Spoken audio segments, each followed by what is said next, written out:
Bonjour tout le monde. Une autre capsule. Écoutez, j'ai entendu parler de certaines problématiques dans le courant de la semaine, particulièrement aujourd'hui, puis j'ai fait, je pense que j'ai une solution pour aider les enseignants avec cette problématique-là. Euh, j'ai su qu'il y a des élèves qui ont donné vos liens Zoom de vos réunions à d'autres élèves. Puis là, les élèves butinent d'une rencontre Zoom à une autre. Puis ils rentrent, puis ils sortent. Puis ils viennent mettre le bordel. Puis à un moment donné, c'est difficile à contrôler. Il y a moyen de contrôler ça. La première façon, ben, c'est sûr que je vous ai dit de ne pas faire ça. OK? Puis je vous conseille pas de le faire non plus, là. C'était de mettre un numéro, un code à la réunion. Puis de toute façon, quand vous allez partager votre lien de réunion à vos étudiants, vous allez devoir partager le code pour qu'ils puissent rentrer dans la réunion. Fait que ça aussi, ils peuvent le donner à leurs amis puis à tout le monde. Puis et ça permettra aux gens de rentrer quand même dans la réunion. Fait que ça ne réglerait pas votre problème, puis ça complexifierait parce que le monde dirait mais je me rappelle plus du code, madame, monsieur, pourriez-vous me redonner le code? Puis là, vous continuez à planifier vos réunions comme vous le faites, mais le contrôle, on va le retrouver dans les paramètres lorsque tout le monde est rentré dans la réunion. Fait que je vous amène avec moi dans Zoom. Donc, j'ai parti une réunion Zoom quelconque, là, qui est ma salle personnelle. Puis, j'ai pas activé la caméra parce qu'elle est utilisée par un autre logiciel qui fait la capture d'écran. Et je vais même enlever ma grosse face je vais enlever ma grosse face dans le bas. Et ça nous laisse seulement l'environnement Zoom. Vous voyez ma souris bouger. Vous voyez le ruban aussi qui est ici. J'ai pas connecté mon audio là, pour éviter qu'il y ait des retours de son. Et là, on voit il y a le gros T du cégep de Thetford, puis en dessous, j'ai fini la réunion.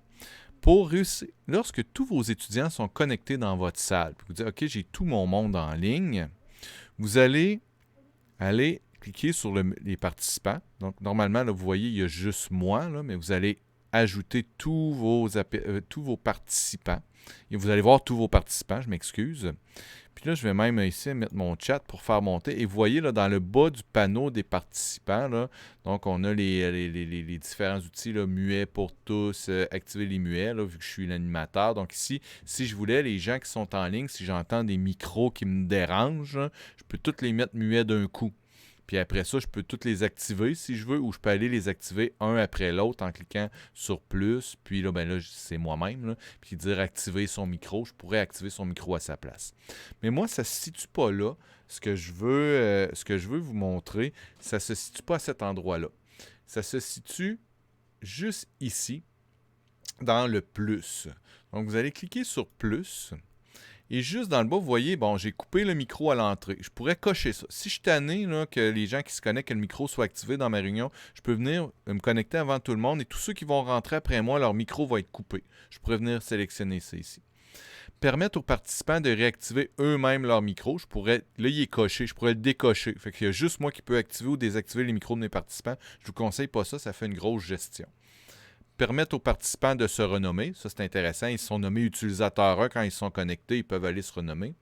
Sonner le carillon à l'entrée et à la sortie. Moi, j'aime bien ça en tant que quand quelqu'un entre dans ma réunion et quand quelqu'un en sort. Ça fait le fameux gelling-gelling. Là. Mais vous pouvez le désactiver si ça vous tente.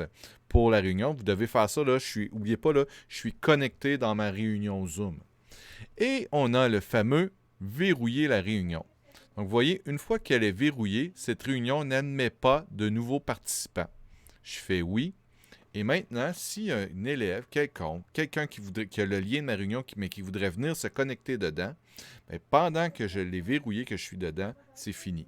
Okay? Ils ne peuvent pas rentrer.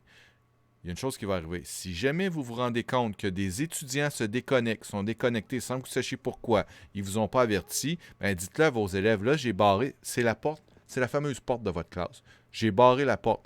Si jamais vous êtes déconnecté sans pouvoir m'avertir, ben, moi, je vais la débarrer ou ayez un moyen de communication pour qu'ils puissent revenir par la suite. Parce que là, tout ce que ça va faire, c'est que la salle va être barrée. C'est pas plus compliqué que ça. Fait que si vous avez des indésirables dans vos cours, une fois que vos élèves sont tous connectés, vous cliquez sur ici plus, puis ben vous venez, ben là, moi je vais la déverrouiller. Là, les nouveaux participants peuvent rejoindre cette réunion une fois qu'elle est déverrouillée. Et là, ben dans votre cas, vous allez venir cliquer sur plus et vous allez venir verrouiller la réunion. Et ma réunion est verrouillée. C'est pas plus compliqué que ça. Vous allez être capable de bloquer l'accès à votre rencontre, mais c'est clair, elle doit être démarrée et vous devez être dans cette réunion-là. C'est important. S'il y a quoi que ce soit, vous ne gênez pas, vous savez comment me rejoindre.